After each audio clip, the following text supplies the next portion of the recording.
What is going on? Hey, it might be 2025, but Steve Sarkeesian has given you a reason to be excited about 2026. It is all centers around Dia Bell. If you don't know who he is, Dia Bell has been giving them hell. He is a 2026 quarterback out of Plantation American Heritage, and he recently went out to Los Angeles, flew all the way across country to compete in the Elite 11. It's a quarterback competition. If you're not familiar with it, a quarterback competition of basically of the best of the best.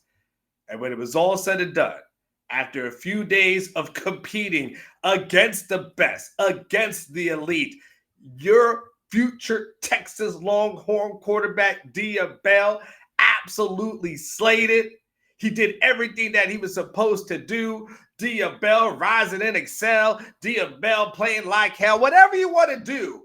I mean, he's got a story to tell. He's giving them hell. Whatever it is, all you need to know is that your future Longhorn quarterback went out there and he was the Elite 11 MVP. That's right, y'all.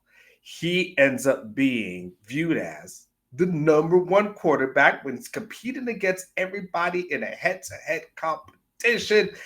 Steve Sarkeesian snagged a good one because he ends up being the MVP, winning it all. Now, you're asking yourself, all right, that sounds good. As you're shaking the screen and getting excited about Dia Bell, who, by the way, his daddy is Rajah Bell. And props to Rajah Bell. But you know what? Rajah, all due respect, this is Dia's moment right here. I had to mention you just to mention you, but this is Dia's moment right here. Dia went out, your son went out, and he balled the heck out. And let me show you some of the guys that he ended up winning, competing against, and it ends up winning things against. Now, let me go ahead and see if I can get this on the screen for you. Here we go. Here we go. Can you see all that? That's too small. Hold on. Let me make this bigger. I need a producer. Here you go. All right. Dia Bell finishes number one in the rankings. Here's everybody else that he finishes against. Now, listen. I was not going to sit here and profess to you that I'm a recruiting expert and I can tell you every one of these kids' names. I won't lie to you. But I can tell you logos, okay? And so, listen, he beats out a kid from Texas A&M. Looks like Texas A&M's once again. They got another good quarterback that's coming. There's two kids who are uncommitted. I mean, they beat out a kid from Tennessee, beat out a kid from Houston. Look at Houston. All right, Houston, I see you.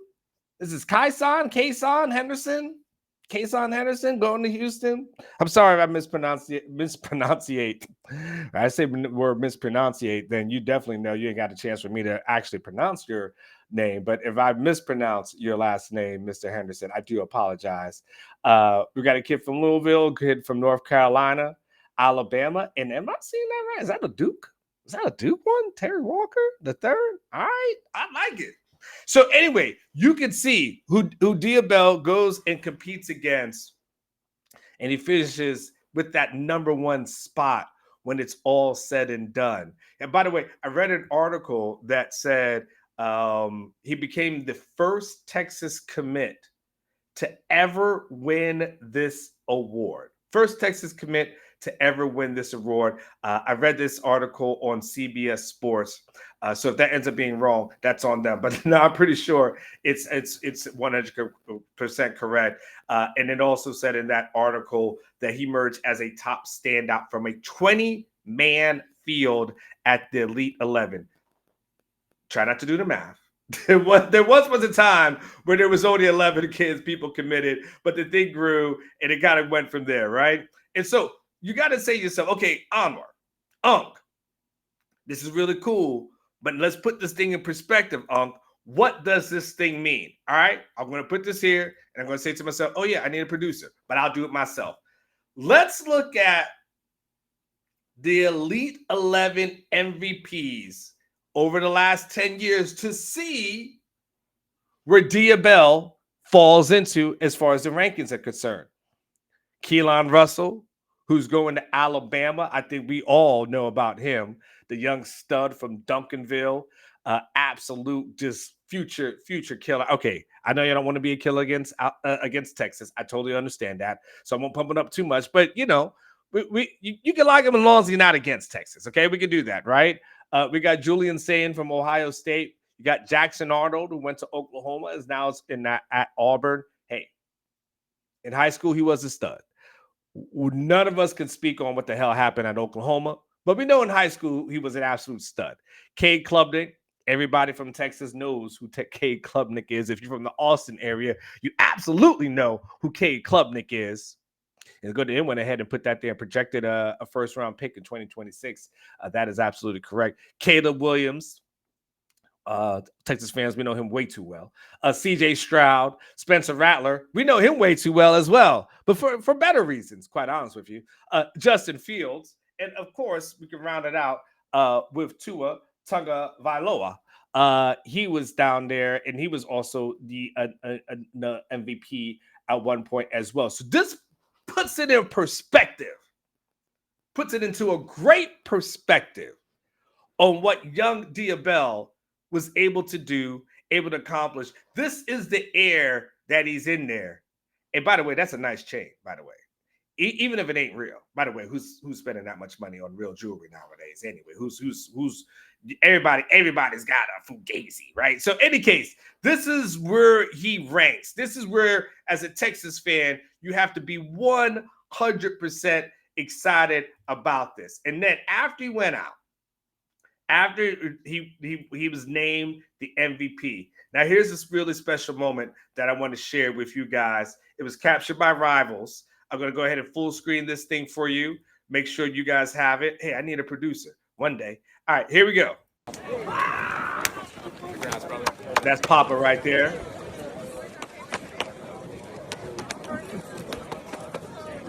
Broke my glasses, dog. I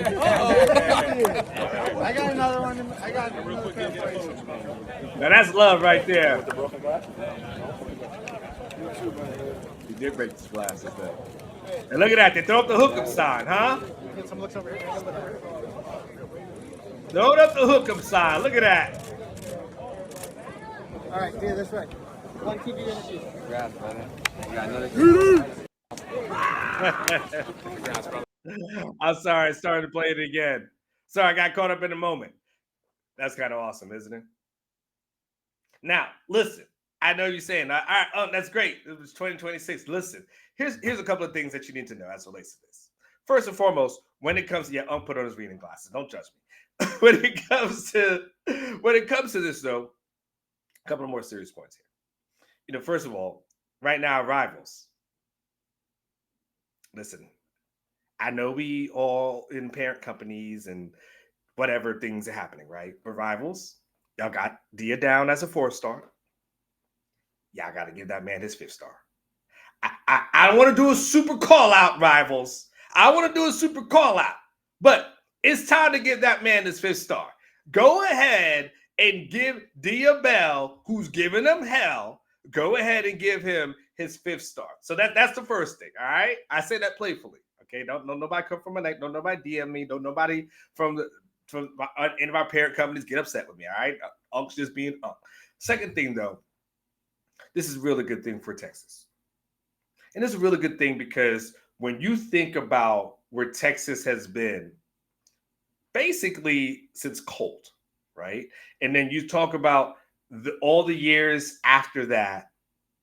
And then trying to figure out, okay, who the quarterback is going to be. And you're just kind of in this little bit of a, wasteland. And you got the David Ash, but, he's got the head injuries. And then that never really comes to fruition. And we go into the Tyrone Swoops and we go into the Gerard Hurd. And that never really comes to fruition. And, eventually we go into Shane Buechele, but, he beats Tyrone Swoops, but, it ends up being a 5-1 season. We lose to Kansas. So you don't really enjoy that, right? That whole thing. And then we move on to Sam Ehlinger, and Sam Ehlinger kind of ends up being that person who kind of stabilizes the quarterback room for a few years. And then it kind of gets topsy-turvy for a little bit because then we're back to Casey Thompson and Hudson Card, and nothing really comes of that. Then we get to Quinn Ewers, and then, okay, once again, we kind of get stabilized. And now we're moving into the Arch Manning era, which we're about to go into right now. But Steve Sarkisian has done such a good job because now we moved from Quinn into Arch, and now you got a quarterback room this year that's got Arch, it's got Trey Owens, it's got KJ Lacey, you got the transfer Matthew Caldwell, he's in there as well. And then if you get 2 years out of Arch, you at some point you're looking at a quarterback room that's going to have Trey Owens, hopefully. You got KJ Lacey, who who you hopefully is going to be around there, and you got Diabell. You've got guys who are going to be able to compete against each other, and that's how an elite quarterback room is supposed to be, right? We remember those Oklahoma elite quarterback rooms, and you were like, "Damn, how to get more," right? But that's what you do. You stack that talent, and that's what Steve Sarkisian has done an excellent job of stacking that talent, finding the gems, finding guys who maybe other people in other scouting services may not be as high on, right? Trey Owens wasn't a 5-star, but Trey Owens is a guy that they think really highly of, and they're hoping continues to progress.